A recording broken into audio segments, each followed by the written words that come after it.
Maayong hapon, Mindanao. Adlaw Lunes, Mayo 6, tuig 2024. Live gikan sa Brigada News Center.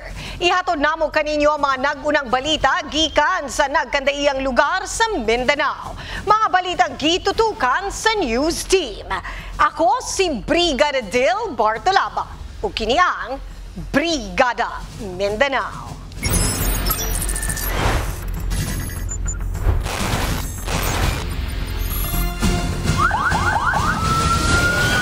Mas palauman pa sa tapunan.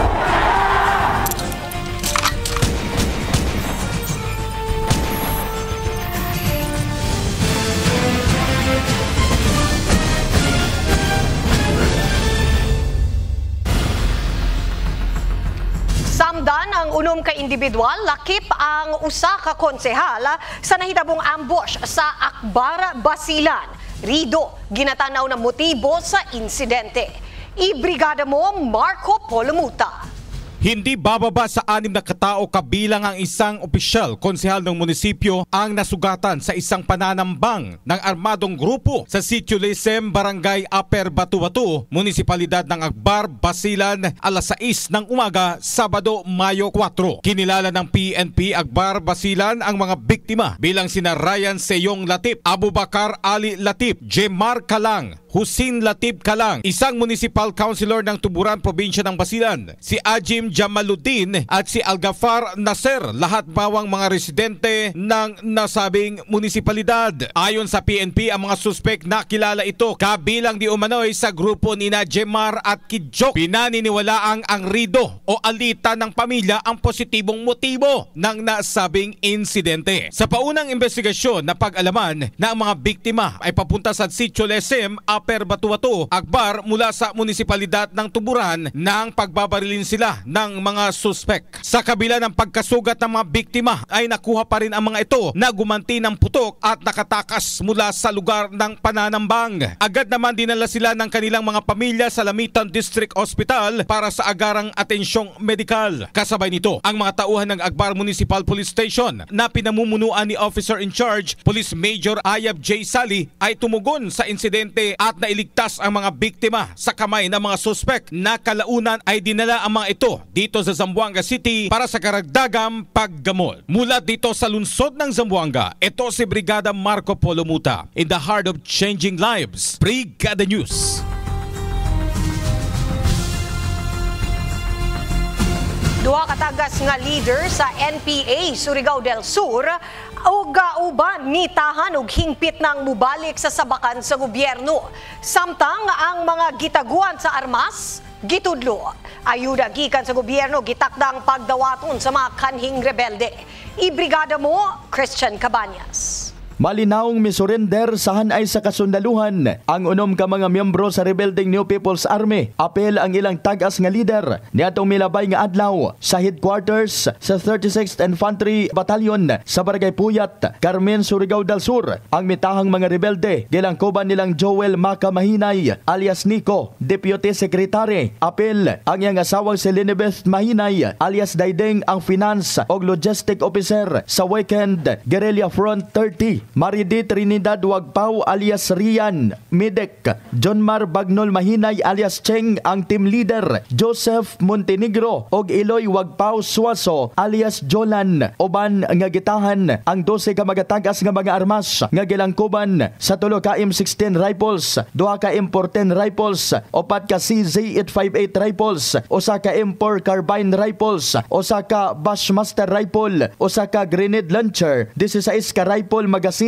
gatusan ka mga bala o bandoliers. Sumala kang alias Nico nga napugos sila pag-surrender tungod kay nawad-an na sila og mga supporters. Dugangan pa sa walay puas nga military operation. Sa habig kang Brigadier General Arsenio Sadural, ang commanding officer sa 901st Brigade, nga ang pag-surrender sa mga rebelde timaan sa pagpili sa kalinaw sa lugar. Makadawat og ayuda sa gobyerno ang mitahan nga mga rebelde nga napailawom sa Enhanced Comprehensive Livelihood Integration Program. In the heart of changing lives, kini si Brigada Christian Talimudaw Cabañas, Brigada News. Nakumpiska gikan sa duha ka dinakpan nga mga lalaki ang duha ka Garand rifle caliber 45 ug mga bala human gikan sang operasyon sa otoridad sa Alamadas, North Cotabato. Ang mga dinakpan illegal nga nagapamaligya og tagas nga kalibre nga armas sa nasangpit nga lugar. Ibrigada mo Roy Holgado.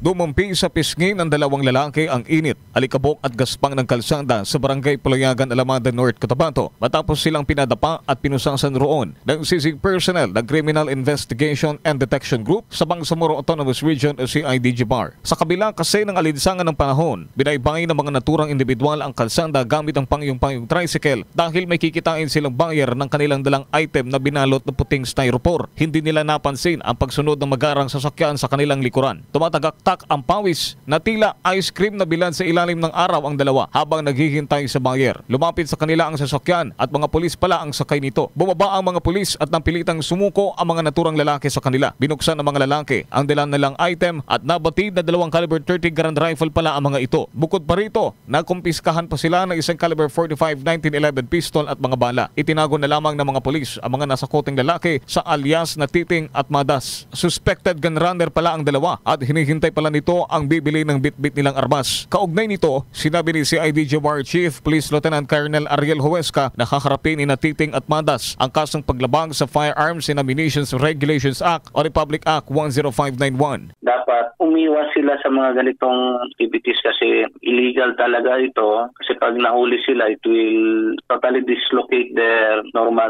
lives. Then, yung sa mga individuals may balak na bumili ng baril, I would like to suggest na bumili sila sa authorized dealer ng firearms. Dinala ng mga pulis ang mga suspect at ang nakumpiskang ebidensya sa kustodiya ng CIDG-BAR. At yan ang balita mula sa Brigada Cotabato City, in the heart of changing lives. Ito si Brigadang Roy Holgado, Brigada News.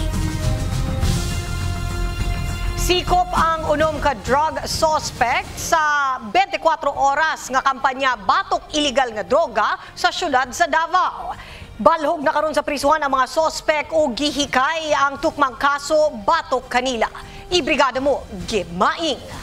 Sikop sa masakop sa Davao City Police Office kundi CPO ang unong ka drug suspect ato sa 5 ka managlaing anti-illegal drug operations nunot kini sa paring-paring kamot sa kapulisan sa kampanya batok illegal nga droga sa dakbayan sa Davao. Ilawom sa pagdumala ni DCPO City Director Police Colonel Richard Badang ato sa operasyon nakumpiska gikan sa madinakpan ang kinatibuk-ang 23.64 grams sa gituang shabu ug 3.6 grams sa marijuana nga mobalor sa 161,184 pesos kahibaloan nga pasado launa sa kadlawon Mayo 4 ning kasamtangang tuig. Nasikop ang top 8 drug watch list sa regional level ato sa drug bypass operation sa mga sakop sa Bunawan Police Station. Gilang dinakpan nga si alias Iyoko ug nakuha kaniya ang kinatibuk ang 20.34 grams sa shabu nga mobalor sa 138,312 pesos. Balhog na karon sa prisuhan ang mao madinakpan ug hikay na ang kasong kalabutan sa illegal nga droga batok kanila. In the heart of changing lives, kini si Brigada Gimaing, Brigada News. Surprise drug test gipahigayon sa tanang empleyado sa probinsya sa Davao Oriental. Kung adunay magpositibo, ipalawom o ipailawom matud pa kini sa counseling o reformation. Ibrigada mo, Rene Canoy. Gipahigayon sa probinsya sa Davao Oriental ang implementasyon sa Executive Number 1 Series of 2024 kung drug-free workplace policy alang sa tanang mga empleyado sa provincial capital. Ang maong surprisang mandatory drug test sa gipahigayon kaganihang buntag atol sa traditional flag raising din 700 ka mga job orders o 800 ka mga plantilya ang target karong adlaw nga matas din personal nga nanguna si Davao Oriental Governor Nino Oy Jr. sa maong random drug test. Sa interview kang PADAC Action Officer Afif Ambor, siya mibutyag nga ang maong EO aprobado pa ni adtong Enero 12 tuig 2024. Yes, the governor through his Provincial Anti-Drug Abuse Council Technical Working Group has issued and approved Executive Order Number 1 Series of 2024. This was signed and approved last January 12, 2024, and this was going to be implemented this day and to the succeeding year. So basically, ang content lang ni Executive Order Number 1 Series 2024 is our more intensified advocacy campaign for our own employees, both in the appointed and holding a plantilla positions and those elected officials in the provincial government of Davao Oriental. Ang main goal nato niini para gyud makita nato nga kaning atong mga public officials nga role model diri sa dakbayan sa Davao Oriental are also clean. Samtang sa pikasbahin, pipila usab ka mga empleyado sa Kapitolyo ang nagpaabot sa ilang suporta sa maong mandato. Sa interview kang Rusty Aguilon, ang ayan lang matud pa nga buhaton kini aron masiguro nga walay mga trabahante sa Kapitolyo ang nagagamit sa mong illegal nga droga. Kana gyud atong pinaka-objective, pinaka-goal nato nga free from drugs sa atohang community, especially sa Davao Oriental. Minsahi usab ni Governor Oy, miskan pa man kadto mga absent sa mong random drug test, kinahanglan gihapon nga mopailam sila ug ugaling aduna may magpositibo, lauman nga aduna ipahigayon nga counseling ug reformation ug assessment sa maong individual samtang lauman ang sanction nga pagabuhaton. Well, kana siya atong i-undergo sa proseso. Syempre i-call nato ang attention sa concerned department, no, ang concerned employee. Then of course with the HR sa mga posible nato nga himuon, but of course this is some sort of helping them also, ang atong mga empleyado nga matabangan sila about sa kaning reformation sa atong mga empleyado nga kinahanglan na atay kaning drug free workplace, no? Kay kung wala, siyempre this will affect the operation of the provincial government. Kaya atong mga empleyado sila ang frontline sa atong services. Kung lulong sila sa droga or influence sila sa droga, then this will naturally affect the kind of services that we will be giving sa atong mga katauhan. Report gikan na sa Davao Oriental in the heart of changing lives. Kini si Brigada Rinicanoy, Brigada News. Mukabat sa 14 milyones pesos ang kinatibukang kantidad sa wala na bayrang premium contribution sa SSS sa 42 ka establishmento sa Coronadal City sa ilahang mga empleyado. Mga employer nga nakalapas, gi-isyuhan og notice o gihatagan og panahon na aron mahusay ang ilahang mga bayro noon. Ibrigada mo, Argene Gasis.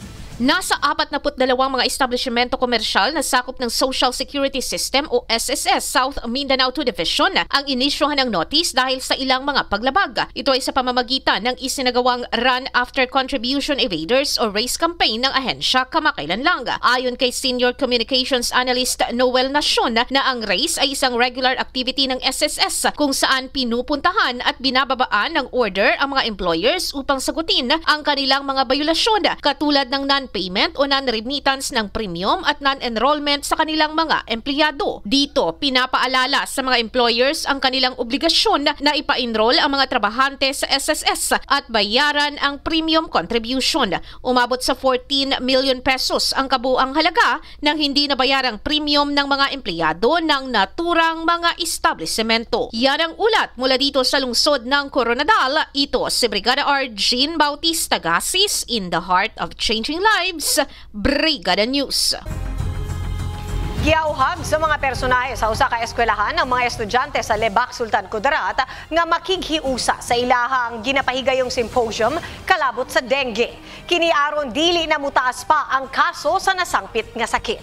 Ibrigada mo, Ian Alion. Umaga pa lamang abala na si Disaster Risk Reduction Alternate School Coordinator Catalina Imperial ng Bonifacio de Fontorum Senior Elementary School hindi para magtanim ng bulaklak kundi para hanapin ang breeding place ng mga lamok sa paligid ng tanim. Ayon sa kanya, ginawa niya ito araw-araw bago mag-aalas 7 ng umaga ay upang makakatiyak na walang batang magkakadengue. Dagdag pa niya, hindi ibig sabihin kahit tagtuyot walang magkakadengue dahil posibleng magkakadengue pa rin sa maraming paraan. Kaya kabilang ngayon sa kanilang aralin ang pag-integrate nito. As of now, ang Barangay Puloy-Puloy ay 0 cases po sa dengue dahil sa mga ginagawa naming intervention, lalong-lalo na sa aming barangay. Mayroon kaming every Saturday na clean-up drive. Then sa mga kabahayan, sinisecure po ng mga magulang na wala silang mga container or something na pwedeng ng tubig na maging dahilan ng pangingitlog ng lamok. Nakikiisa din po kami sa sa clean up drive sa aming barangay tuwing Sabado at naglilinis rin po kami sa aming bahay tuwing umaga at hapon. Para maiwasan yung dengue, ang kailangan i-totally drain natin yung ating palibot, no? Lalo na yung mga classroom, yung sa mga palibot ng classroom. Kaya direktiba ngayon ng pamunuan ng paralang ito, makiisa palagi sa clean-up drive upang hindi nabigyan ng pagkakataong pamahayan pa ng lamok ang kabahayan, eskwelahan at sa ang sulok ng kanilang barangay at maging sa buong bayan ng Lebak. Sama-sama din ang mga kabataan na isulong ang kontra-dengue sa pamamagitan ng paglahok sa symposium. Sa datos ngayon ng Rural Health Unit ng Lebak, umabot na sa 70 kaso ng nagkakadengue simula sa buwan ng Enero hanggang sa huling buwan ng Abril. Iyan ang report mula dito sa bayan ng Lebak, probinsya ng Sultan Kudarat, in the heart of changing lives. Ito si Brigada Ian Alion, Brigada News. Padayon gihapon sa pagdawat ang Kabrigada Foundation Incorporated alang adto sa mga kabrigada nga nanginahanglan og hinaba. Alang sa cash donation, mamahimo kining ipadala sa Kabrigada Foundation Incorporated Security Bank Account number 000055760731. Alang sa in-kind donations, ipadala kini sa Brigada Complex nga nahimutang sa NLSA Road, Barangay San Isidro, General Santos City. Sa mga gustong mahimong Brigada Volunteer, pwedeng mudangop sa estasyon ug magpalista. Mao ka na ang naglangko ng mga balita sulod sa 20 minutos nga nakalap sa atong mga kabrigada gikan sa nagkandaiyang lugar sa Mindanao. Mga balita ang 24 oras nga gironda sa atong mga kabrigada. Sa makausap pa, ako si Brigada Del Bartalaba, in the heart of changing lives. O kini ang Brigada Mindanao.